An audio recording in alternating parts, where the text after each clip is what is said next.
This is Mike, NoStressMike.com. Hey.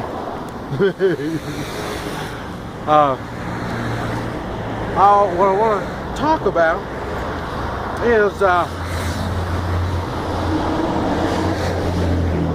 on the three-man militia. On the, let me go through here. On the three-man militia, using the Red Cross, like putting the Red Cross on your arm, or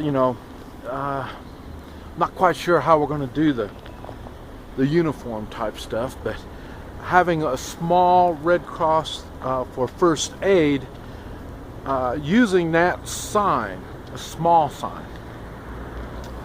that I think would be appropriate to wear. It'll be like wearing a merit badge, Boy Scout merit badge. It'd be kind of like that. You would have that to show that blood doesn't make you sick. So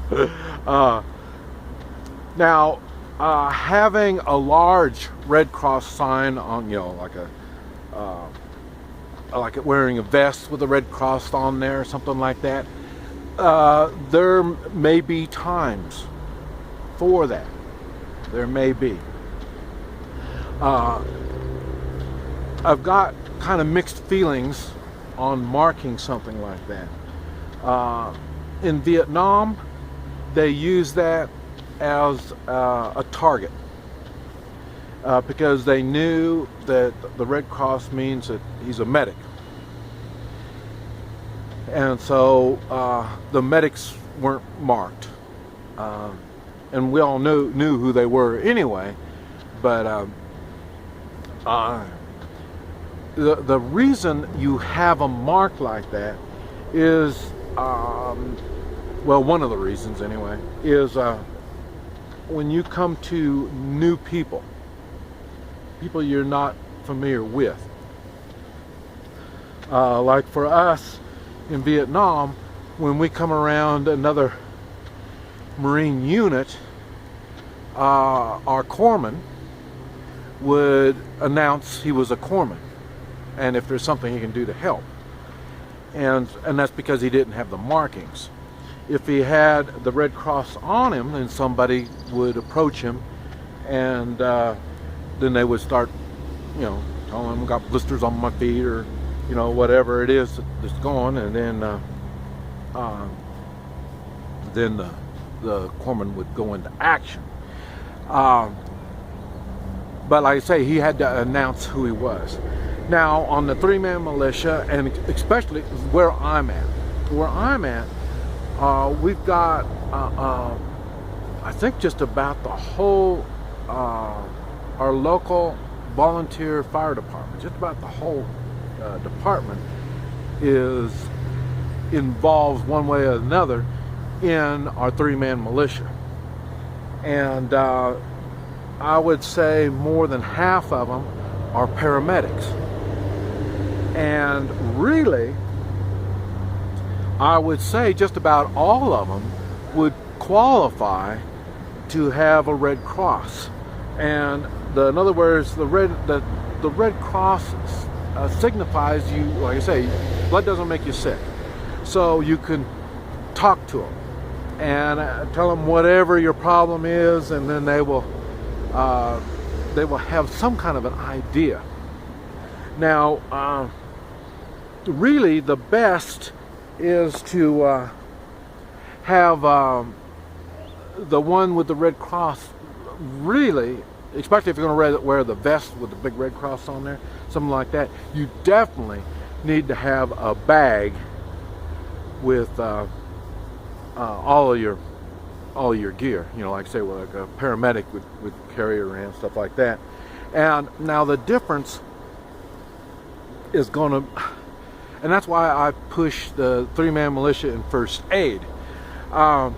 you don't need to be certified. You don't need all this kind of crap. But what you do need is, the first thing is experience. That's the first thing. Now, the degree of experience really doesn't make any difference, because you're going to start getting lots and lots and lots of more experience, but on all kinds of weird stuff. So that's the degree part, and all this is not that big of a thing. Now, there are, at least where I was in Oklahoma, a lot of times they offered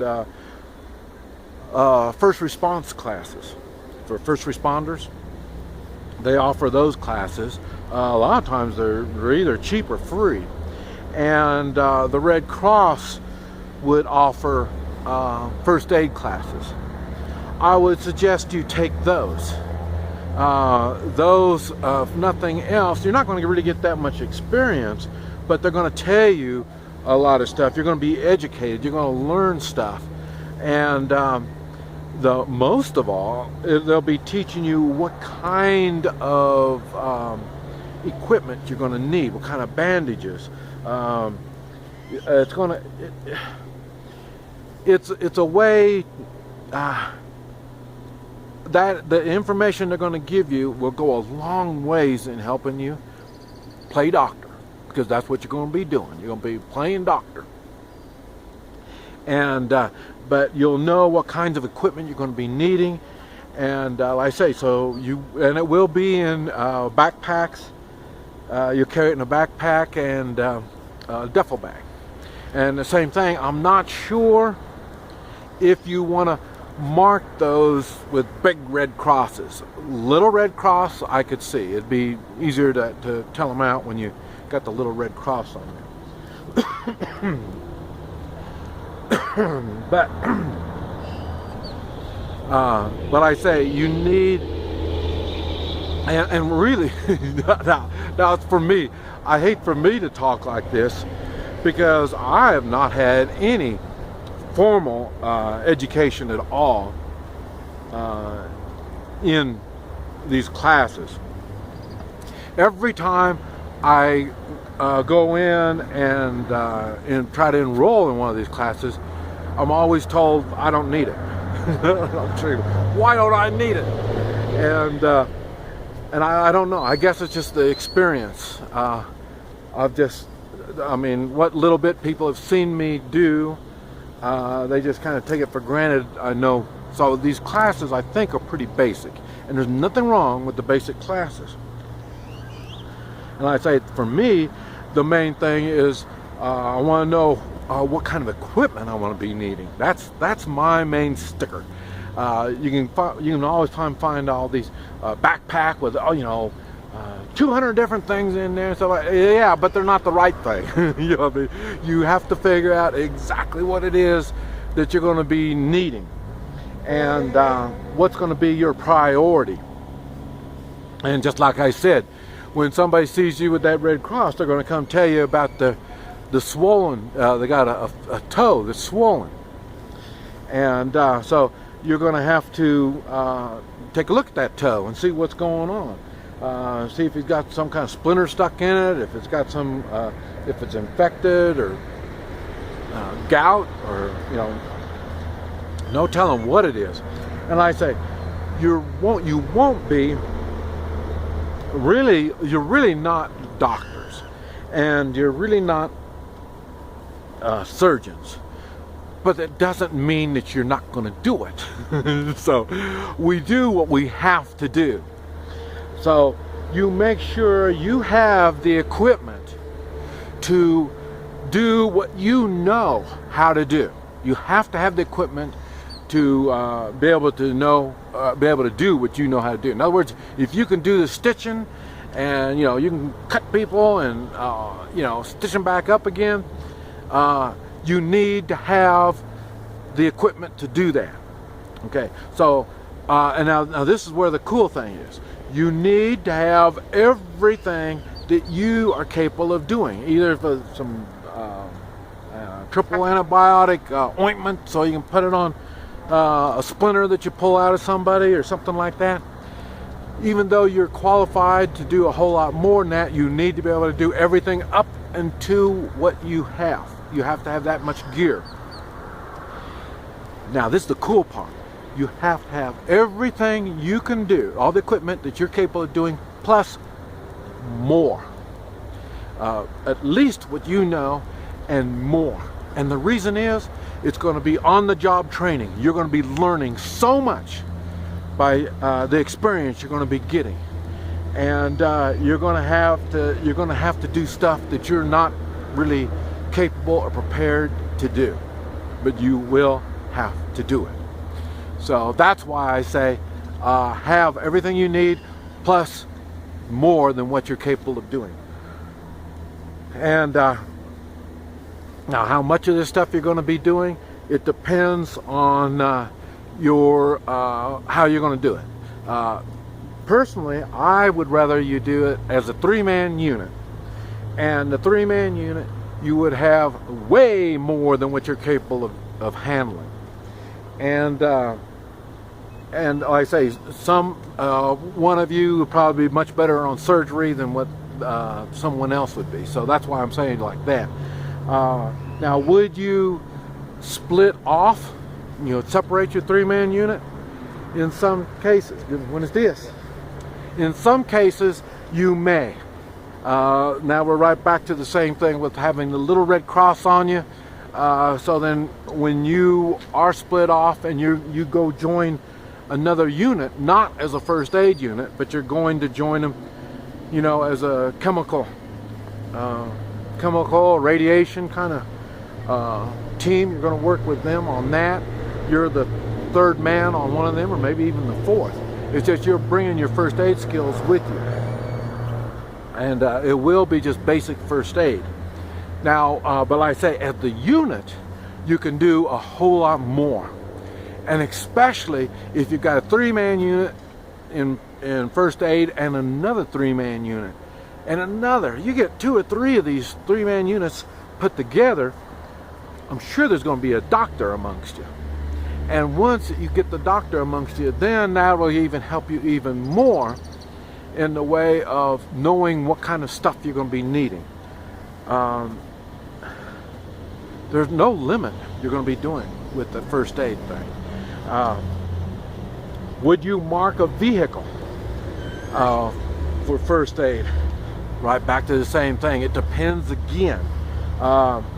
I would, if I was in the first aid thing, I would have small flags made up. Like an old sheet, and you cut it into squares.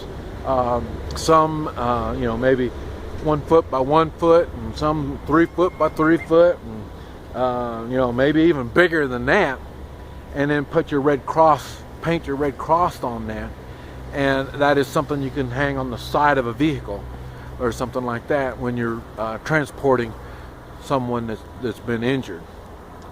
And like I say, when you are one of these, once you feel like you're capable of even putting a little red cross on you, in other words, just even minor stuff, whenever you see, when you have to set up, like you might have a tent set up where they're working on people, either people coming in or whatever like that. We're talking about refugees coming in, stuff like that.